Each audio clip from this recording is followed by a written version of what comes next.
Hi, I'm Michelle Perez. I got a lot of questions. Hi, I'm Mike Pincus. I think I may have all the answers. Welcome to the Mike Pincus Fitness Podcast. Hi, everyone. Welcome to the Mike Pincus Fitness Podcast. It's Michelle, and I'm back. And I am so excited / a little bit nervous because it's been a while since I've been on the microphone. Hi, Mike. Hi. How are you? I'm good. How are you? Good. Good. Where you been? Where have I been? Man, so work, traveling a little bit. We went to Bishop this summer, which was a lot of fun. Saw Lake Convict, which was pretty cool. Did some... Any ex-cons there? No, unfortunately not. Unfortunately? Yeah. I would say I mean, it would have not. been pretty cool to see, right? Depends on your take. So apparently the lake is named Lake Convict because some convicts went to the lake. I mean, like, how clever of a name is that? That's pretty deep. Yeah. Is there a jail near there or prison or anything? I don't think so. It's Convict Lake because the convicts had a standoff with some jailers when they escaped prison from Arizona. Oh. And they escaped all the way out there and had a shootout. Wow. So it ended up being Convict Lake. But yeah, so Who won? not the convicts. Not the convicts? So are they in the bottom of the lake? Not anymore. If they were. And if they were, you could probably see them because the it- water is, like, crystal clear. Is it really? Yeah. Is it a big lake? Like, can you boat on it? Yeah, I think so. Mhm. Huh. How far is Bishop from here? 4.5 hours. Oh, wow. And they have a famous bakery there called Eric Schatz. It's like a Danish? It's a Danish bakery, and they have, I mean, I love bread. I think we've already established that a couple episodes ago. All the bread that you can think of. Wow. Sourdough bread. They have like an energy bread with nuts and raisins, and Jonathan really likes that bread. They have an Oreo bread? No, they don't. You But said they any have. that you can think of. I don't think. Well, No, they have like a chocolate bread. All right, well, Yeah. it would work. I mean, I'm Okay. like Oreo. 80% of what you can think of. Perfect. Yeah. Banana bread, Okay, apple bread, and the list goes on. perfect. But yeah, so we did that. We went to the bakery. And other than that, I mean, work has been insane. I work for a school district, and it's funny because everyone's always like, oh, you have summers off. And I just laugh in their face Yeah. because this is my busiest time of the whole year. So that's been fun. Very good. Yeah. Well, But that's where I've been. I'm glad you had a good summer, and you are back. Yeah. So what are we talking about today? So today, I wanted to talk about this topic because I'm going to be a little bit vulnerable here, because we all know vulnerability is great. I haven't been on a workout schedule since I did my half marathon. I think I can count on one hand how many times I've actually done exercise. That was in May, correct? Yes. Yeah. Not bad. I've done like a soul Or in cycle. August. Yeah, it's been Not a bad. while. I've done like a soul cycle class and a cardio bar class and maybe like one gym day. But it's kind of hard to get back into the swing of things after having, a specific running routine. Right. So what I would like to talk about today is how to plan a workout training schedule. So basically, how do you plan training with your new clients? If you could just take us through that. Okay. Before we go there, we'll kind of take you as a new client, since you're sitting in the hot seat. So you were working out for the goal of a half marathon. Right. You completed the half marathon. You felt very accomplished from completing the half marathon. And yet, and with that, you felt energized from not only completing it, but the actual training of Right. it. You felt really good. And this is really common, is once the goal is met, that people suddenly go back to their normal ways. Yeah. and they forget how good they felt. They forget how good they moved. They forget how much benefit they got from the exercise. So there's a psychological side, mental side to this. And the question becomes, do you need another goal, or do you, some people are goal driven and they always have to have a goal. So whether it be another half marathon or trying something different, it could be the Avon walk, or it can be strength, pure strength training. And then there's others that it's not necessarily goal driven. It's just something that they have to do every day in order to make them feel good. Right. And typically you'll fall in one of two categories. So for you, where do you think you fall into? I definitely fall into the goal-driven category. If I don't have a goal in mind or something specific that I'm trying to reach, I won't exercise. Okay. I can think of, when I was getting married, I wanted to look good in my wedding dress. I Right. stuck to a 12-week workout plan, running the half marathon. I've always had to have like a reason Right. to continue with a plan or Right. stick to it. Yeah. So with that in mind, all right, two ways to look at this. One is when you were training for that goal, do you remember how you felt at the end of a training run for the half marathon, let's say, okay? And how many days a week were you training for the half marathon? I would say 3 to 4. Okay. And how long each day?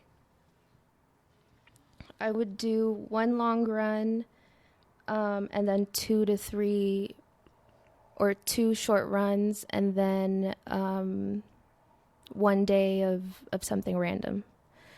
So the long runs would obviously be more than an hour, and Okay. then the short days would probably be less than an hour, I would say. Okay. So on average, an hour. Yeah. So 3 to 4 hours a week you were dedicating towards the half marathon. Right.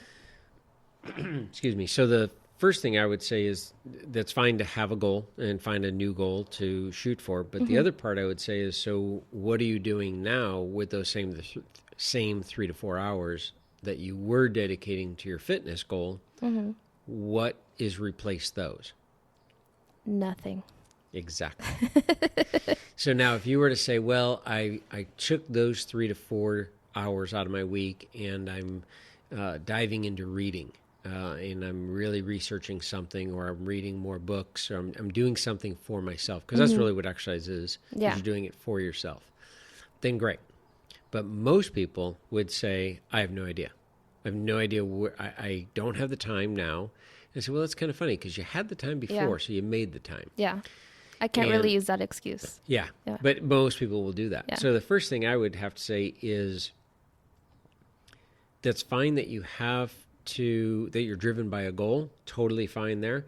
But I want people to understand that once you define that goal and you start training for the goal, you start thinking about and maybe journaling how you actually are feeling while training for this goal. Because when the goal is up, when the half marathon is over and everybody goes home, it's Monday, and you ran it on Saturday or Sunday or whatever the goal was. And now it's just a regular Monday morning, and suddenly we stop exercising. Yeah. And it drops rather quickly. And so to get Yeah. our willpower back up, we need another goal. And whereas I say is keep the exercise going and then find another goal to shoot for. So you're not starting from ground zero again. You're just maintaining this. You were training for a half marathon, so you're maintaining the same 3 to 4 hours a week, and for however long, and you Yeah. maintain it for 6 months before you find another goal. Right. And it could be, well, I did a half marathon, now I'm going to do a full marathon. My training, all I'm now doing is ramping from 3 to 4 hours a week. I'm going to ramp it up to 6 to 8 hours a week. Versus if you decide to do a full marathon now, you're going from 0 to 6 to 8 hours a week. Yeah. That's a lot harder. So people really need to delve into why did they stop exercising. And the easiest thing is to say is, I got bored. I just didn't want to do it anymore. I didn't have the time. And those are all excuses. And excuses don't get you the results. They literally just make the excuses. Yeah. So first and foremost, you need to start with the mental side of it all. And for some people, well, for a lot of people, actually, I think that's probably the hardest, is making that first step of I'm going to do something for myself, because some people don't feel worthy of it.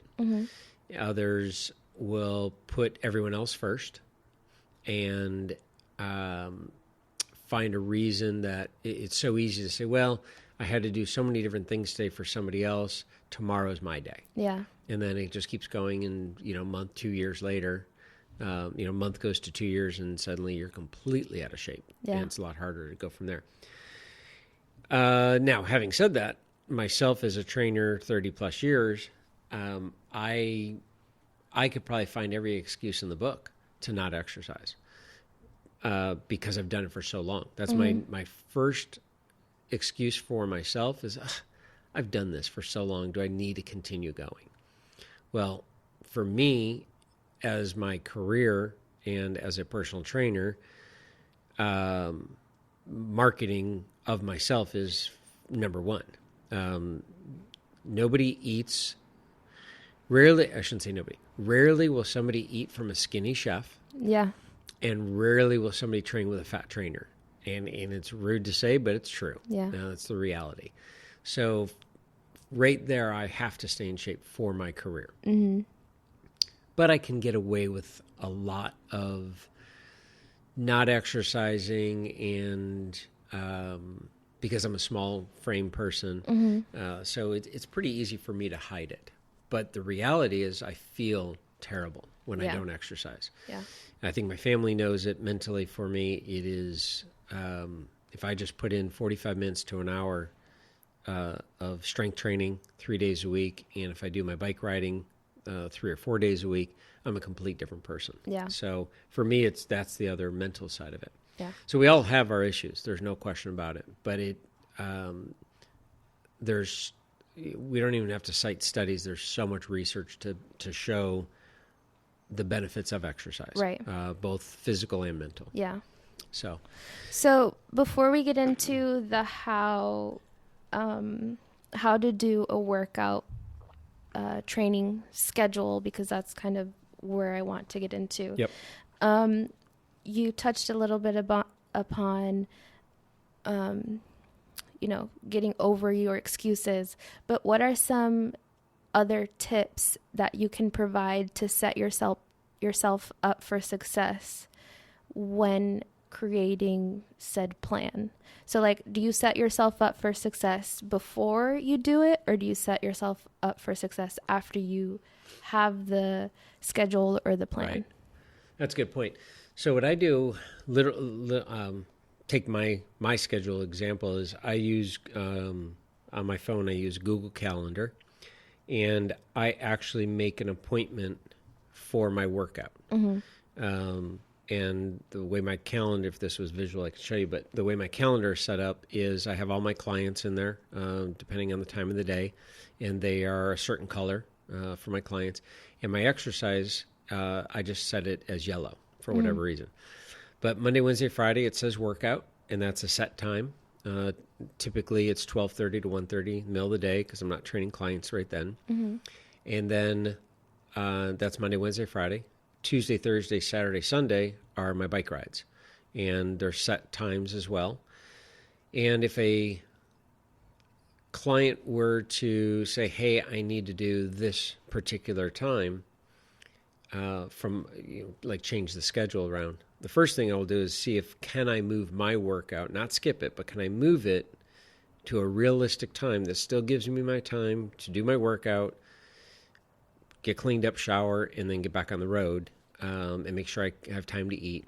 And if so, then yes, I will move it. They don't know that's what I'm doing, but I'm telling them my secret now. Yeah. Darn. If I can't do that, then no, I have to leave my workout there. So it's like a date with yourself. It is, exactly.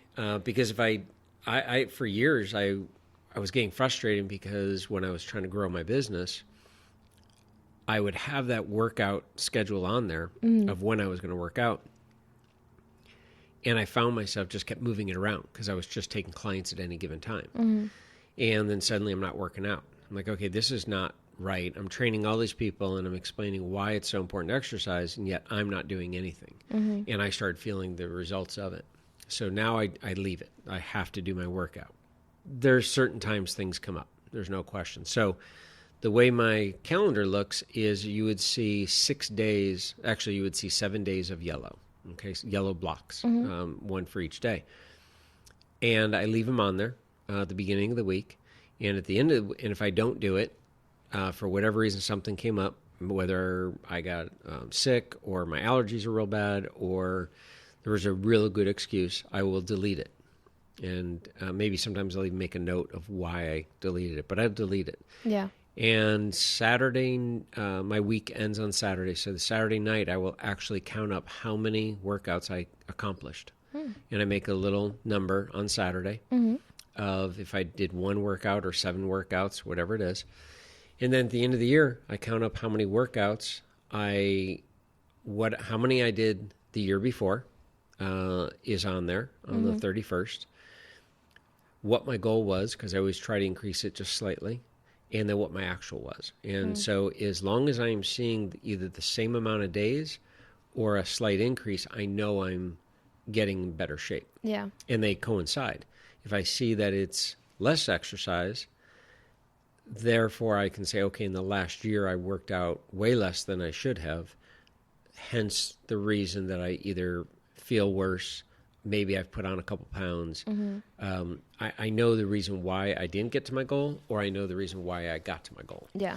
And that's really what I try to get my clients to do, is to understand once and for all how you got to your goal. Because a lot of people, and that we're going to get into here in a second, is setting a goal and how to achieve it. Most people have no idea. When I ask them, what was the best shape of your life? And they say 21. I say, what'd you do to accomplish that goal? And they can't tell me. They have no idea how or why they got there. Now, I already know. And I take them through it, and they okay, yeah, that makes sense. And then if they say, well, I achieved that goal a second time in my life when I was 35, and now let's say they're 60. And I say, okay, what did you do at the age of 35 to accomplish that goal? They have a rough idea, but they don't know exactly why it worked. And if they don't know why it worked, they're sure not going to be able to figure it out a third time. Yeah. So it's extremely important to write it all down. Keep track of it any way you want. That's just one way I do it. And so to answer your question is you setting yourself up for success, and you, based on your success or failure, you're going to celebrate or be mad. Yeah. And you can look at it and say, okay, I'm supposed to have 7 workouts by the end of the week, and if I only had 3, well, I'm really going to try my hardest to get all 7 in next week, because I'm really trying to get my average up, is the idea. That's the goal. Yeah. Okay, so scheduling it out. Yeah, very important. Keeping the date with yourself. Yep. And I think that also, we should also add in there, no matter how many excuses you make, that the only commitment that you're breaking is with yourself. And that's probably one of the worst commitments that you can break, because the more you break them with yourself, the more you'll continue to do that. Exactly. And the funny thing I've found is being honest with myself and with my clients. One particular time I can remember, and this was a number of years ago, a client was looking over my shoulder, which it was fine, but I had my calendar out, and he's like, well, can we do a different time? And I saw my calendar. He's like, well, what's that? Because I have different colors, green, red, yellow, whatever. And I said, well, the yellow is my exercise. And he's like, oh, well, that was the time I was asking. I'm like, yeah. And he's like, no, you exercise. You know what? I can do it afterwards. Yeah. And I'm like, well, that's interesting, is that it was important to him that I get my exercise in. And yet here I was ready to give up my exercise for him. So sometimes we do have to be selfish, whether that's for a client or if you are working a 9-to-5 job and you're thinking, I have to get home to make dinner for the family, or I have to be home for my spouse. or I have to go to the grocery store, or whatever I have to do, the question becomes is if there's some communication with you and your partner and say, I didn't get my workout in this morning when I normally do. Do you mind if I do it afterwards? Mm-hmm. Chances are they're going to say, yeah, absolutely. We'll figure this out. It's a team play. Yeah. If you are completely by yourself, you're single, no commitments to anybody, it's always a harder one because you have no one to answer to. Yeah. So if you are scheduling your workouts in the morning and you skip it and you say, I'll just go out, I'll work out after work before I come home and before I go out with my friends. And you're literally leaving the office and one of your friends calls and says, hey, we're meeting up for beers and we're all here. Mm-hmm. And you're thinking, oh my gosh, this is horrible. I don't want to miss out on my friends. It's extremely important to be social, which I agree. But if I don't do my workout today, am I actually going to do it again tomorrow?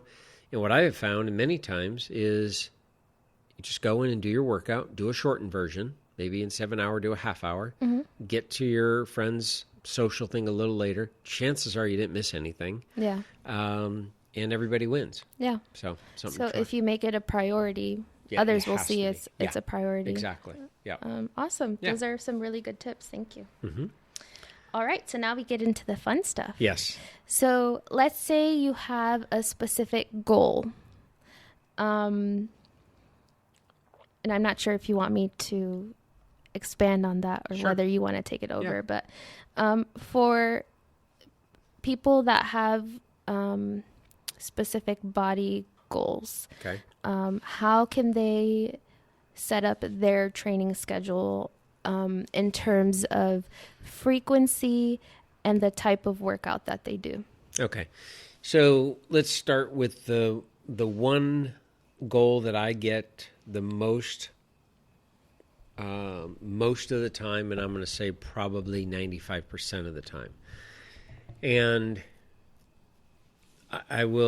people will come to this realization different ways, but some will say that they are hiring me for health reasons. They want to be healthier. Mm-hmm. Some will say that they have a goal to get into a smaller dress or a smaller suit coat. 95% of the time, I am being hired for vanity reasons. Right. To lose body fat. What they don't know is increase muscle, but they ultimately want to do that once I explain to them. But it is to reduce body fat. Very rarely will I have anybody that is hiring me that is very lean to begin with and they want to put on a lot of muscle. That's rare that happens, but it can. So we're going to go with the 95%. Okay. So because you said something there that they want to lose weight essentially, but also that people don't know that within that is gaining muscle. Correct. So those would be something that you would work on together as opposed to separately. Correct. You don't lose weight first Correct. and then gain muscle. That's exactly right. Yep. Just wanted to clarify Yeah. that. Excuse me. So, and that is a misconception that people have is that I don't want to put on any muscle until I lose weight.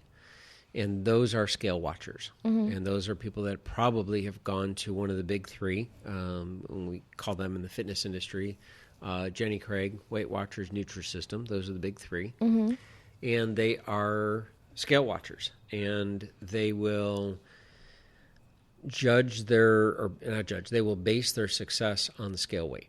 Yeah. And those three companies rarely, and I haven't been around them lately, so I don't know if it's changed, but I can tell you in the past history of them is they didn't really push exercise because of the fact that you came in as a client, as a customer, to lose weight. You don't even know that you're actually wanting to lose body fat, but you're coming in to lose weight. Well, if the goal is to lose weight, and if we put on 1 pound of muscle and that scale goes up 1 pound, you're going to be mad. Yeah. And you're not coming back. Right. So it's all about losing scale weight. And unfortunately, that's not, that needs to be explained better to somebody and let them choose and let them understand. So when I explain to my clients, and it's a little, I mean, we'll cover it here, it's a little longer of a process than just saying, okay, we're going to lose 10 pounds. And I need people to understand the difference of losing weight and losing body fat. Right. So starting with a client that comes in, that calls me and they say, okay, I'd like to lose weight. I have my daughter's wedding in 6 months, and I'd like to fit in, whether it's a male or female, I'd like to fit in a smaller suit size, or I'd like to fit in a smaller dress. Okay, let's go down that path. So the first thing you want to understand is we're not after weight loss. And I tell them that nobody looks at you and says, hi, what's your name and what's your weight? So your actual digits on a scale mean nothing. They don't mean anything other than it's one way to measure your failure or your success. And it's not even a fair number. Because if you do put on a pound of muscle, you're not going to be happy. If you eat a high sodium, high salt meal and you retain water, You'll be bloated. you're going to be bloated and not happy. And standing on a scale, you don't know if you put on body fat or if you put on muscle or if you put on water weight. Right. And there are scales out there that can kind of tell you that. They're kind of inaccurate, but But the normal person doesn't have that. no, Yeah. exactly. So I get people away from the numbers. Okay, the numbers don't mean anything. So they say, okay, yeah, I agree. It's not weight that I want to lose. I want to lose body fat. Okay, great. Well, first off, if you understand that if I were to put a machine in your body, okay, kind of disperse it throughout your body, you can't see it. You won't even know it's there. The only way you would know is if you got on a scale, because it weighs about 5 pounds. So you would know if you got on the scale that you're 5 pounds heavier. But other than that, you wouldn't know. And that machine literally eats away body fat, just sitting there, just resting. Every activity you currently do, whether it's sitting, walking to get the mail, watching TV, gardening, driving to work, brushing your teeth, eating, exercising, whatever it is, this machine that weighs 5 pounds burns more calories. They're like, yeah, I want it. I say, okay, that's muscle. So we automatically have to put on muscle on your body. And they say, okay, so how do I put on muscle? I'm like, well, before we get there, let's kind of take you down the path. So first thing I have to explain is calories in, calories out. And We can never stray away from Yep, exactly. And we don't have to beat it to the ground, but we've talked about it in the podcast before. But the basic idea, very simple, is I start explaining calories in, calories out, and somebody says, well, I don't know if I buy into that. And I say, okay, then I'm not going to go into the science, but I'm going to give you this one analogy. If I put you on a deserted island with no food, no water, what do you think is going to happen? And they say, okay, I'll die. Correct. I drop ship in water every day, fresh water, no food. You're probably not going to die. But after about 30 days, you're probably going to, eventually you're going to die. But you won't be dehydrated, but you'll starve. You won't die as fast as no food, no water. Exactly. Yeah. And eventually I drop ship in every single day 1,000 calories. And your goal is you eat all 1,000 calories. Now we agree that you're not going to die. You will lose weight and you will get down to a certain weight and a certain level of body fat and a certain level of lean body mass per that 1,000 calories. And depending on your height, your weight, your height, your age, gender, and all that, and activity, it'll be a different number, okay, for each person. But bottom line, you're not going to die. And they say, okay, I agree with that. Well, that 1,000 calories is Wonder Bread. It's white Wonder Bread. Highly processed, high carbohydrate, full of chemicals. And I say that because that goes to prove that it's not about protein, carbs, and fat. Right. It's not about a fad diet. It's about calories in, calories out. And they go, okay, I'm with you now. So the first thing we have to do is figure out how many calories you're allowed to eat without gaining weight. And my goal for you is to eat as many calories as you possibly can to make you happy. And our job then is to make sure you burn off the excess calories. Okay. Because again, calories in, calories out, if your goal is to lose if your goal is to lose weight or if your goal is to lose body fat, we want to burn off more calories than you consume, or we want to eat less calories than you burn.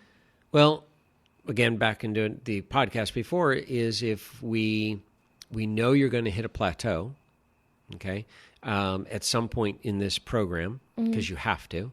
And real quick, plateau, for those that don't understand that, is you basically hit a standstill. Whatever you give your body, it gets used to it, whether that's exercise or whether it's the amount of calories.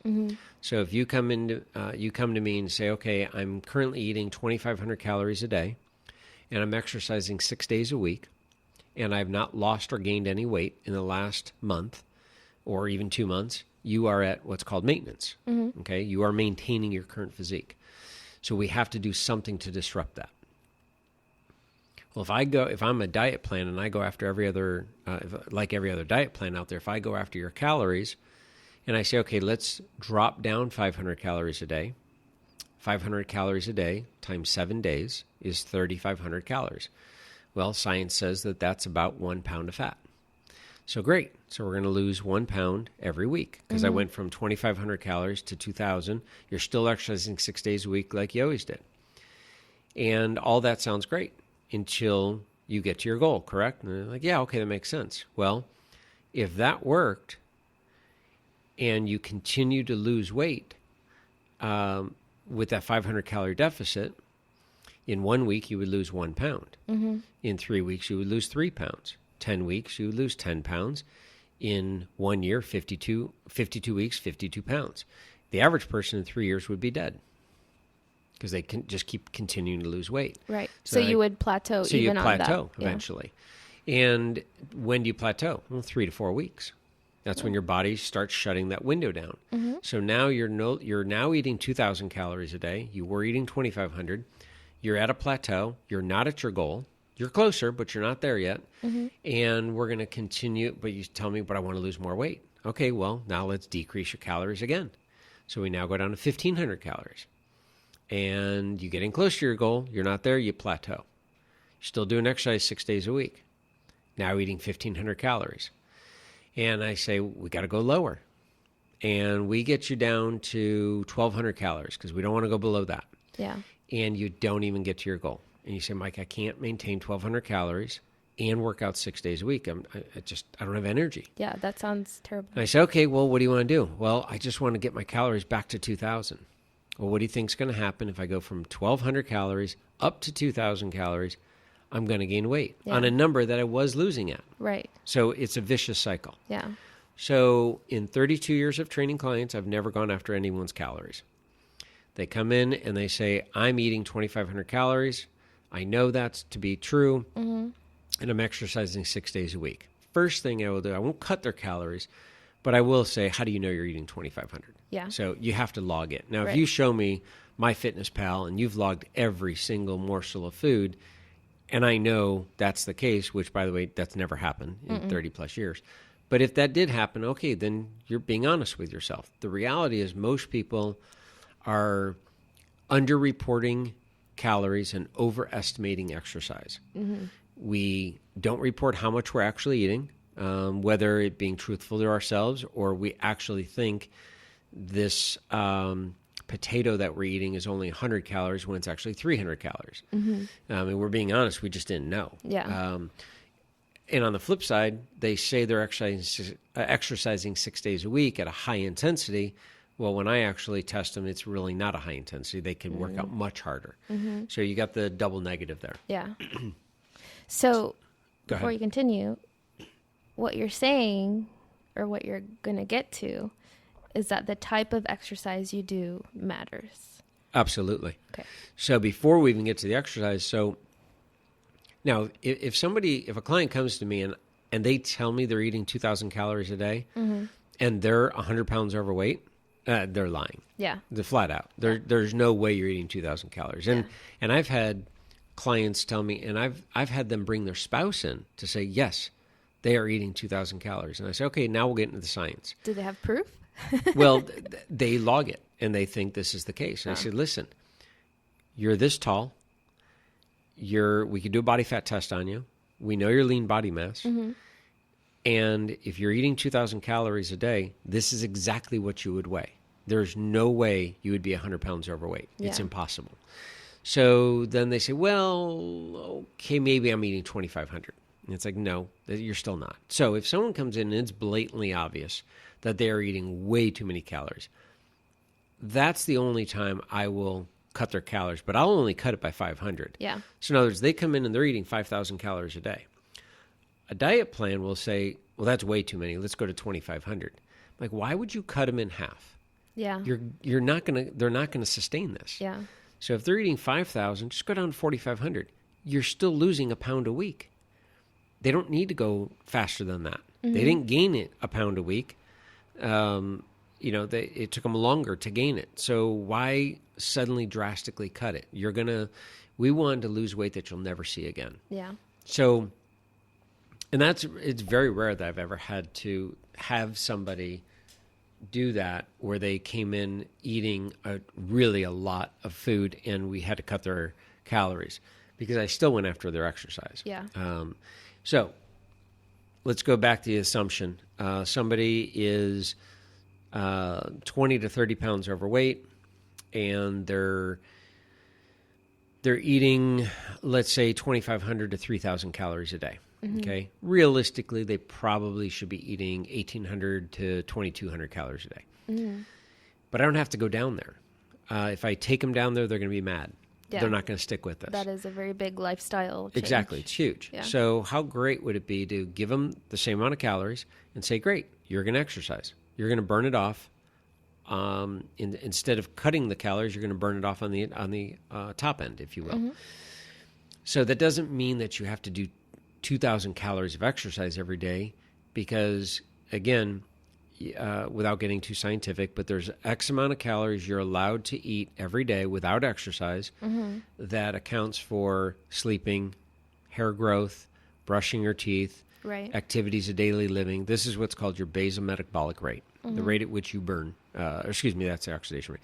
The basal metabolic rate is the amount of calories it's going to take to maintain a healthy weight for you. Mm-hmm. So we just need them moving more every day, okay? And they don't even have to exercise every day. But I want them parking their car further from the front door. Mm-hmm. I want them taking stairs instead of an escalator or an elevator if they can. Mm-hmm. I want them going for a walk after dinner with their spouse. If they have a dog, walk the dog. If they're in an office, instead of emailing a coworker, get up out of your chair, walk into the other room and ask the question. Mm-hmm. If a fax comes in, if you're still using fax, instead of asking somebody, hey, while you're up, can you grab me my copy? No, you go up and get it. Only baby boomers use fax, by the way. This is probably true. Yeah.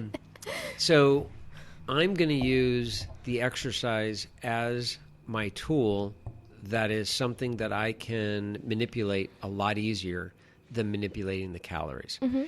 Mostly because they don't even realize it's happening. Yeah. Okay. So somebody comes in, we figured out, all right, you're eating 2,500, we're good. Now let's move on to the exercise. Yeah. And if they say that I'm not exercising at all, doing no exercise, no formal exercise, those are the easiest ones because they're starting at number 0. All I have to do is add 1. Mm-hmm. Okay. It's just 1 day more than they're used to doing. Now, typically I don't add just 1 because they have to show me some level of commitment. Mm-hmm. They have to show themselves some level of commitment. So typically I start with and say, okay, can you walk 3 days a week, Monday, Wednesday, Friday, for 20 minutes? Go for a walk. They're like, yeah, I definitely could do that. Because I was thinking I'd have to do an hour on the Stairmaster. No, we don't have to do that yet. And I say yet because we may have to. Mm-hmm. But let's just go 3 days, 20 minutes, and walking at a pace of a 5. And what does that mean? 1 is you're strolling on the beach. 10 is you're sprinting for your life. Mm-hmm. So I want you to be at a level 5. Yeah. If you and Jonathan, for instance, are walking, you can hold a conversation. But if someone were to call and you answer the phone, we can tell that you're walking. Yeah. You're not just sitting on the couch. Right. So your heart rate's elevated a little bit. That right there is going to be more exercise than you're used to.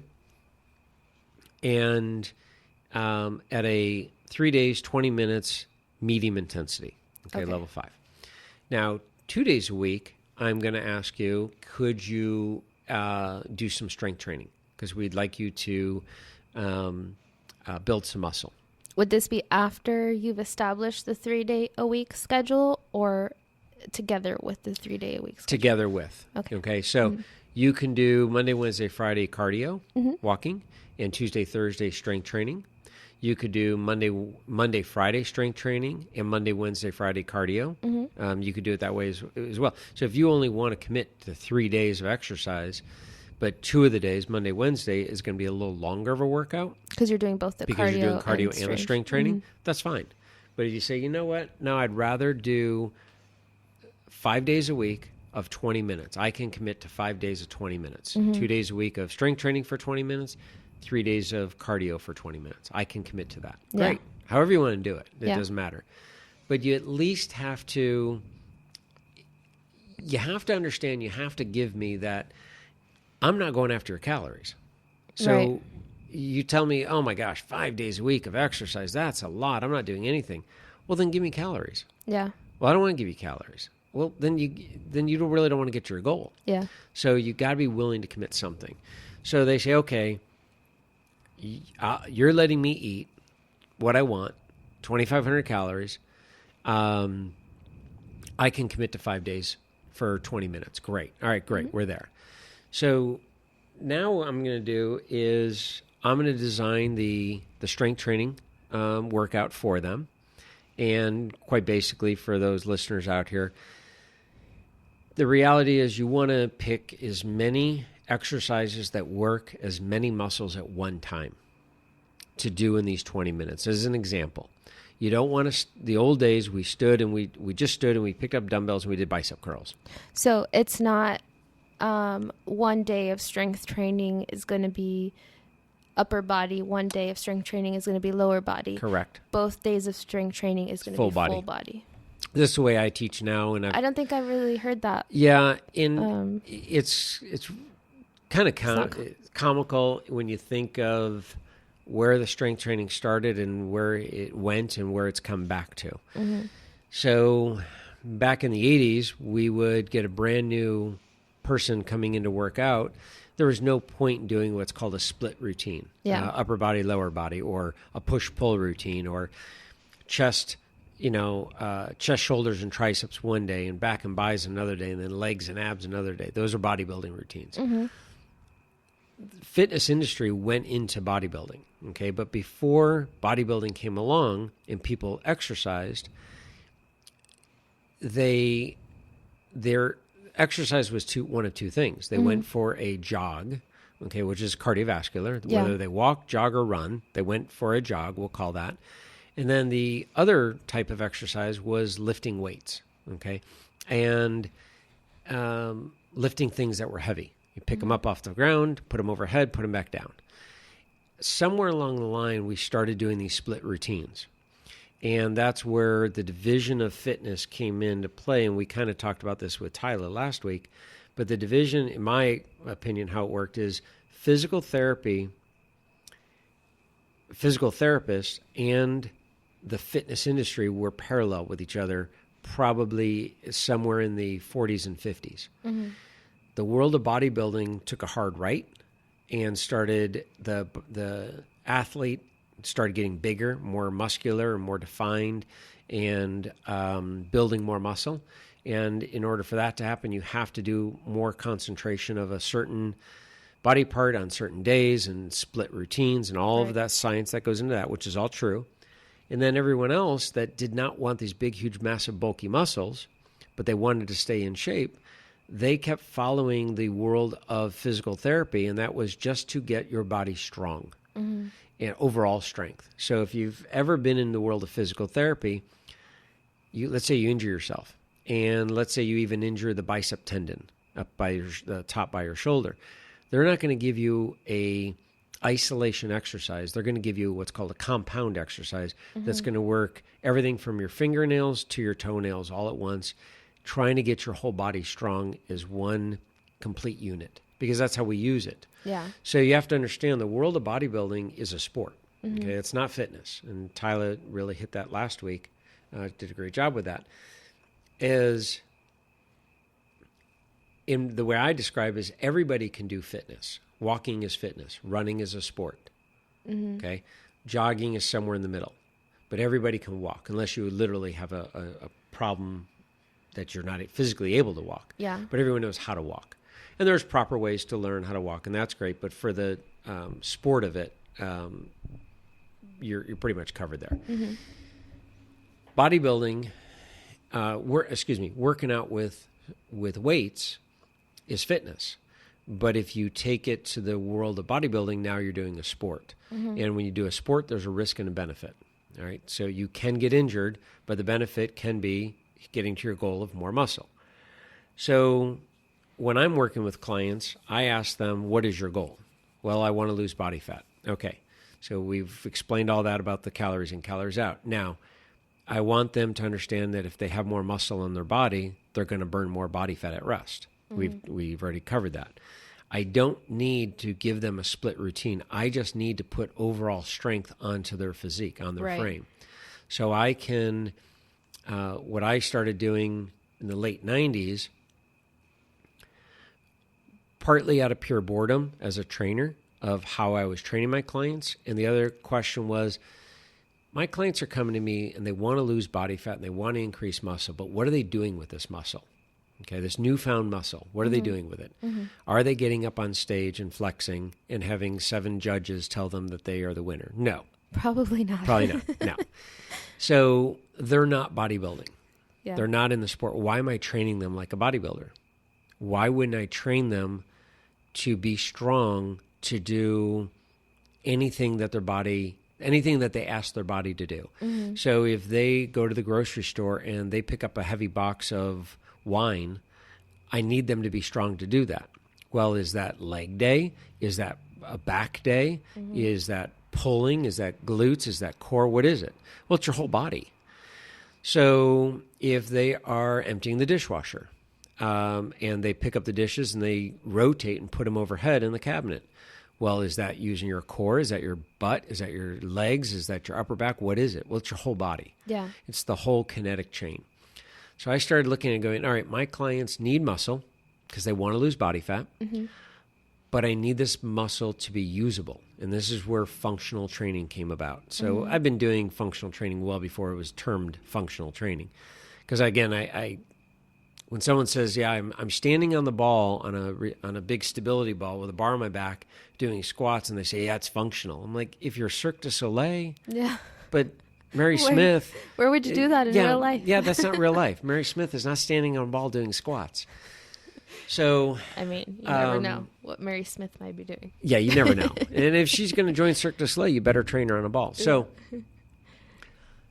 when I design the routine is I tell people is pick 5 or 6 exercises that you use more muscles in one exercise than just standing and doing a bicep curl that we used to do in the 80s and 90s. Mm-hmm. But for instance, you pick a pair of dumbbells and you let them hang at your side, and you do squats. You stand up, you curl them, and then you press them overhead. That's a squat curl press. Mm-hmm. Almost all muscles are being used in that one exercise, fingernail to toenail. So pick 5 or 6 exercises, repeat them, maybe 2 or 3 times each. Spend 20 minutes doing strength training 2 days a week. 3 days a week, you're going for a walk. Mm-hmm. For 20 minutes at an intensity level of a 5. Mm-hmm. You're eating 2,500 calories a day. Everything is great. Okay. And now you're starting to understand, all right, this is what we're after. Yeah. And my daily activities, I'm parking my car further. I'm walking a little bit. The walk I go with my spouse after dinner is a casual walk. That's not putting on my tennis shoes and going to get my heart rate elevated. Yeah. That's just extra credit. And in 3 weeks, we lose 3 pounds. So and you're happy. The intention or the intentional scheduling of exercise should be a minimum of 3 days a week, because you're doing 3 days of cardio with possibly 2 days of strength training. Yes. Or you could do 3 days of cardio and 2 different days of strength training. So it's 3 to 5 days. Okay. Yeah. And then when you're doing cardio, it should be at least 20 minutes. Yep. At a comfortable level 5. Yep. And when you're doing strength training, it should be 5 exercises. Mm-hmm. 5 to 6. I choose 6 exercises. Okay. For a reason. But so 6 exercises. Repeat them 2 or 3 times. Yep. And how many repetitions. Yeah, repetitions per exercise. You start with, let's pick a number of 10 to 15. Okay. Okay, and that can vary and that can change. Yeah, And depending here- on how you feel when you first start. Yeah, exactly. And here's where that change comes into play. Because again, if you go back to the calories in, calories out, the weight loss industry will take calories away every couple months to get you, because you've hit a plateau. Yeah. I'm not taking away calories, but in my program, you're going to hit a plateau as well. No matter what you do, you're going to hit a plateau. You Yeah. have to. So instead of me taking away from you, and you hit a plateau in 3 weeks, you've lost 3 pounds, but at about 4 or 5 weeks, you're no longer losing weight. And I know that because your clothes aren't fitting any better. They're not fitting any different. Maybe we did body fat testing. Maybe we got you on a scale, but you know that I'm not seeing a change. Okay. First question I have, are you truly eating 2,500 calories? Yeah. How do you know? Well, I'm tracking it. Okay. And you're being honest. Yes. Why do you ask? Well, I ask because you're now exercising. You weren't exercising before. So if you've heard the term, you built up an appetite. Suddenly you're now exercising and you're hungrier. And so are you feeding that hunger? Are you now at 2,800 calories? Oh my gosh, I am. I'm actually increasing my food intake. Okay, get that back down to 2,500 because that's what we agreed on. Yeah. So I'm not taking any away, but you don't get any more either. Yeah. So, but then they come back to me and say, no, I'm really good. I'm at 2,500, but I hit a plateau. Terrific. You're doing Monday, Wednesday, Friday, 20 minutes, level 5 of cardio. Level 5 is internal, not what the machine says. Tuesday, Thursday, you're doing strength training. Yes. I'm going to leave your strength training alone. I'm not going to even touch that. The 3 days a week of cardio. You're already addicted to 3 days a week of cardio. I'm not going to add another day. I'm not even going to add more time. I'm just going to ask you to walk faster. So all I'm doing is increasing your intensity. Not the length. Exactly. Because you're already addicted to 3 days, 20 minutes. Yeah. No reason to go higher. So I go from a level 5 to a level 7. What does that mean? You're walking faster. Yeah. You're going to cover more ground. Your heart rate comes up a little higher. You burn more calories. You're still eating 2,500 calories. We now just opened up that window again. And in theory, if you stay at 2,500 and you increase your intensity and you keep with your strength training and nothing changes, in 3 weeks, you'll lose 3 pounds. If not, you lied to me. Because now we know why they got to their goal or they didn't get to their goal. If in 3 weeks they lost 3 pounds, awesome. You did exactly what I told you to do. Yeah. If they didn't, first thing I go after is their food. Did you truly track it? Yes, I'm good. Okay, great. Did you increase your cardio? Yes. Strength training the same. Well, I've only done 1 day on average. Okay, there's why you didn't get your goal. So now we know the reason. Yeah. And one of my mentors used to say it's numbers don't lie, people do. Yeah. So if you're writing all this down, you're journaling it, you know exactly why you got your goal or why you didn't. Yeah. So back to 3 days, 20 minutes, level 7. 4 weeks go by, you've hit a plateau. We need to, and you're not at your goal yet. We need to increase it. I don't touch your calories. I don't touch your strength training. I don't touch 3 days. I don't touch 20 minutes. I say, can you walk faster? And you say, okay, I see where you're going with this. And yes, I can walk a little faster, but I don't want to be a runner. That's fine. Walk faster. 3 weeks later, they're at a plateau, still not at our goal. Everything's working, though. You're starting to see the pattern and the method of the madness. I now say, can you walk any faster? No, Mike, I can't go any faster. Okay. Can you go, you're already 3 days. Can we go 30 minutes? Yeah, I could do that. Perfect. Now you start to see what I'm doing. It's baby steps. Yeah. Why give you, if it takes, in order for my client to get to their goal, 2,500 calories a day, we ended up, let's say, we started at 3 at 20, level 5. We ended up at 4 days, 50 minutes of level 7 of cardio, and we ended up with 3 days of strength training. We manipulated all of those things slowly. Every 3 weeks, we made tweaks, and they get to their goal. Yes, I could have jumped them right to that. They wouldn't have lost it any faster. Yeah. They would have hit a plateau, excuse me, and I would have had to manipulate that. Yeah. So my job is to give you the least amount of work possible to get to your goal. Yeah. Why do the most?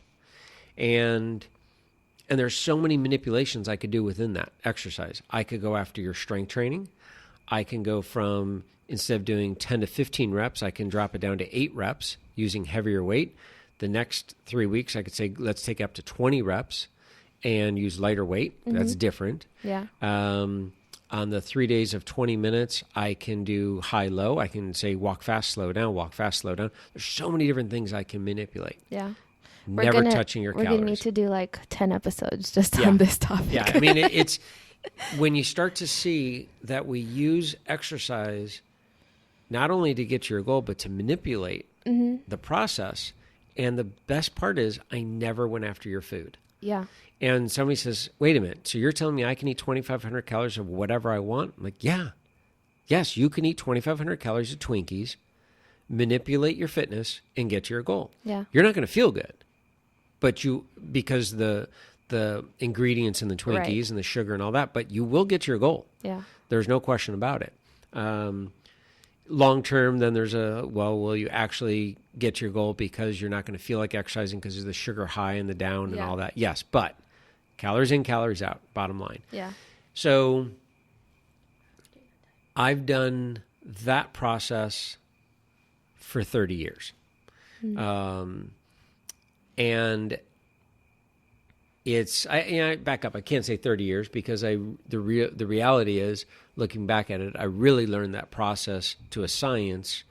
I accidentally was doing that process before 1995, but definitely honed in on that right around 1995 because that's when my guru mentor, Neil Spruce, presented it in a scientific platform, if you will, for us to be able to follow, us trainers. And he presented it was so obvious. Yeah. And we're like, wow. So prior to that, prior to 95, I was kind of doing something like that, and I was kind of successful as a trainer. I would have to say I probably didn't know exactly why my client got to the goal. We got there. Once Neil presented it in a designated way of doing it, and specifically, because this is what he did for a living, then for the rest of us that followed it, it was easy. It was great. And here's what's really funny. There were a number of trainers that I personally know that were at that presentation in 95 and then again in 96 and 97, 98 that heard this exact same information, and they have gone the route of ketogenic, paleo, the hottest trending thing. This is how you're going to lose weight. Yeah. I'm like, did you not hear what the man said? Yeah. It's numbers. I'll tell you what, it sounds too good to be true. Totally does. Because it's simple. It's simple. Just commit to something. Yeah. It's But, plugging the numbers in. yeah, That's all it is. I think it's great that it's as simple as that. So, I mean, I think we've gone over a lot of great stuff. So we talked a little bit about how to set yourself up for success. Yep. You talked a lot about the calories, and I like that you touched on that because that is a big portion of the losing fat. It's huge. And gaining muscle, right? Yeah. But then we also talked about the training schedule, which is what we wanted to get to today. I'd like to end by asking you this question. And the reason why I thought of it was thinking back to like cheat days. Okay. So She did air quotes on the cheat days, but guys. Yeah.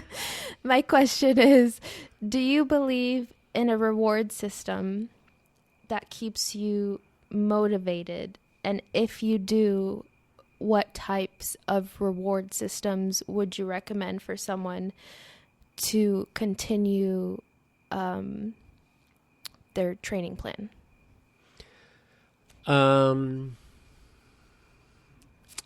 That's interesting. So all right, let's go with the terminology or the wording cheat day. Okay, let's go with that.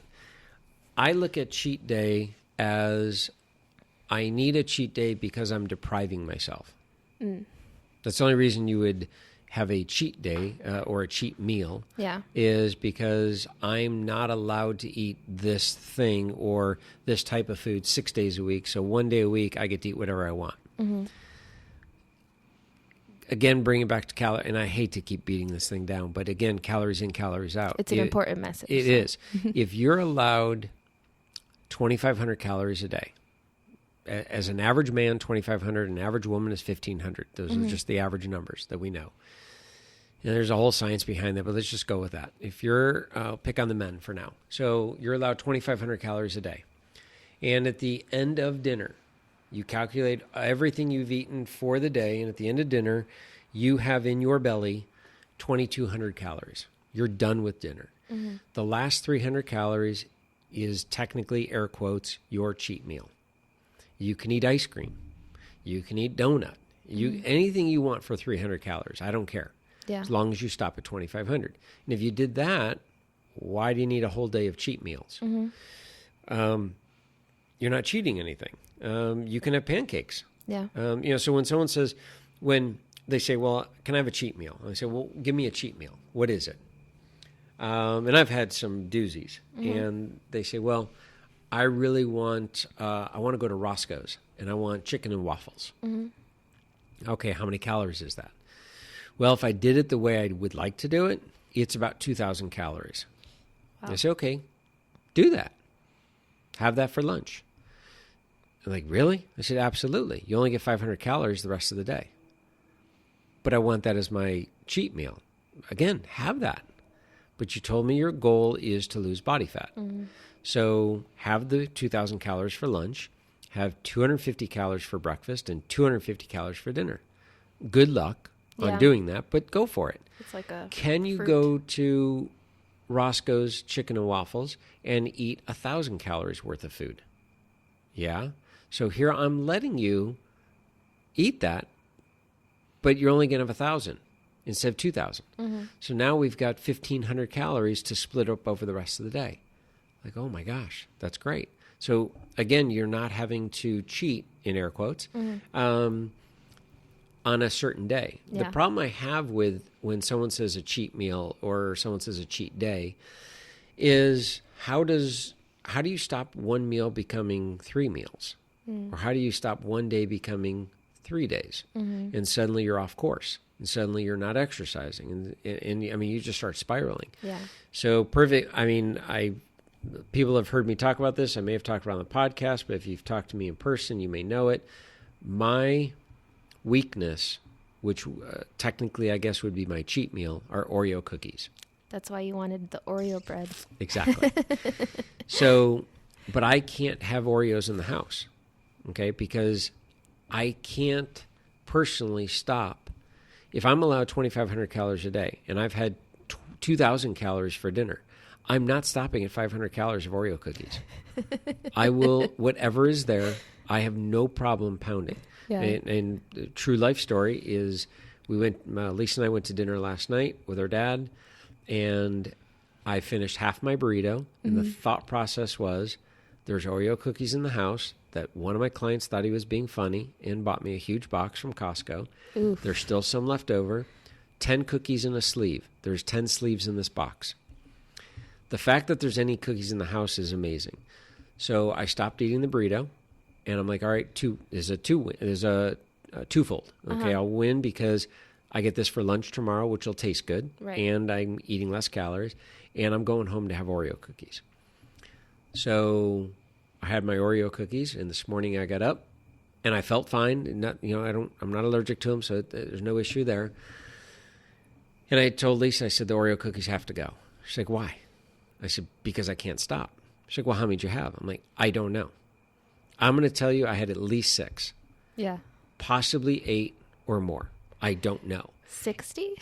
I didn't have 60. But I would have had no problem polishing off 10 of them. Yeah. Without question. Yeah. So I know that that's my weakness. So for me, don't even have it in the house. Now, she made chocolate chip cookies the other night. If there was one there, I eat one. I'm happy. If she made a whole dozen, but only brought over one we were sitting watching TV on the couch, and I only had one, I'm fine. Yeah. I'm not going to get up and go have more. Right. I enjoy them. I love them. Chocolate cake, I love it. It's not my weakness. My weakness, which would be my cheat meal, are Oreos. Yeah. I can't stop. So you don't really need a reward system, and I put that in air quotes again, because I think I put in air quotes because people believe that they need the reward system. But if you just think of it as non-restrictive, then you don't really need to reward yourself. It's a lifestyle. Yeah. It's not a diet. And the reward system really that I look at is at the end of the week, you count up how many exercises you did. Mm-hmm. Also, you can journal, did you track your calories each day? And if you got 7 for 7 days of tracking and 7 days of exercise, there's your reward. Yeah.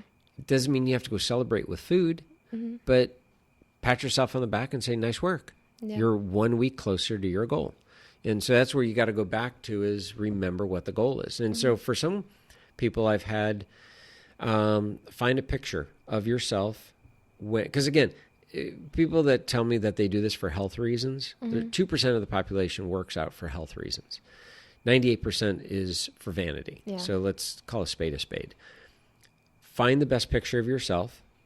Leave it on your phone somewhere that you can see it. Print it, put it up on the mirror in your bathroom.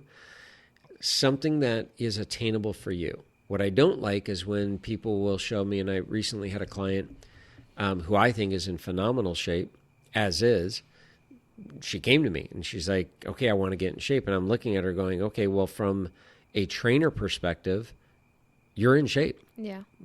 So I said, show me what you mean. So she showed me on her Instagram account of what she would like to look like based on other models. It's not a picture of her. It's not a picture of her. So she showed me these. And I said, okay. So I got an idea in her head. So this is the mental side of it. And this is body imaging, self-awareness of what we've got going on. I said, now show me what you think you look like. And she's like, whoa.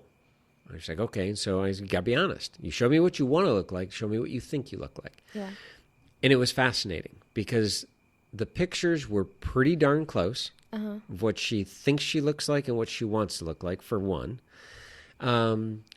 Most of it, and I pick on Instagram because most of it was angles. Yeah. And the way the lighting was. And then one in particular, I can tell it was Photoshopped. And I showed and blow it up, and you can tell it was Photoshopped. And I said, okay, now show me a picture of yourself when you think you were in the best shape. Because again, I want to know what you're seeing. It doesn't matter what the rest of the world sees. Yeah. It's what do you see in the mirror? And all of a sudden, she started seeing the exercise right in front of her. And she's like, wow. She says, I need to look in the mirror completely different. I said, yeah. I said, because bottom line, you're in shape. Like, my work is done. We haven't even started. My work is done. Yeah. Based on what you're telling me you want to be, because you're already there. You just don't see it. She particularly saw herself when she was much thinner, not healthy. She admits it, she wasn't healthy, but she wants that again, but knows that it's not a healthy way to get there. So I say, okay, then let's figure out how we're going to get you healthy, a healthy way to get there. And lo and behold, we're putting muscle on her, and she's like, I'm seeing results. I'm like, we haven't talked anything about body fat loss. I'm just packing on more muscle, more muscle. She's not getting big and bulky, hulky muscles.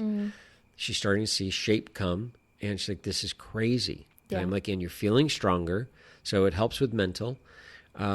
She's physically able to do more things. Overall attitude about herself is going up. Body fat's coming down. And it's an amazing process to witness. Yeah. So everyone wins. That's awesome. Yeah. I'm really excited to, because you guys should know that I had a list of 7 things, but we only talked about 2 of them. Well, and they all kind of intertwine. Yeah, they do. Yeah. But I think it would be cool to see how, like, we can go deeper onto each subject. Absolutely. We'll have to record more podcasts. Yeah, absolutely. So there you guys have it. You got some tips to set yourself up for success. Make sure you schedule your workouts. Keep your commitments to yourself. And I'm telling that to myself because that's the biggest thing that I need to remember. Yes. Your schedule should be 3 days of cardio with 2 days of strength training, however you want to do that. And then you can rewind the podcast to hear the specifics in terms of types of exercise and repetition. And the last thing that we talked about was reward systems. You don't need one. You don't need a cheat day. Just eat your little bit of ice cream and do your 20-minute walk. And As we're long good to as go. your calories are counted in. Yeah. All right, guys. We'll talk to you next week. Thanks, guys. Enjoy your week. We'll talk to you next week.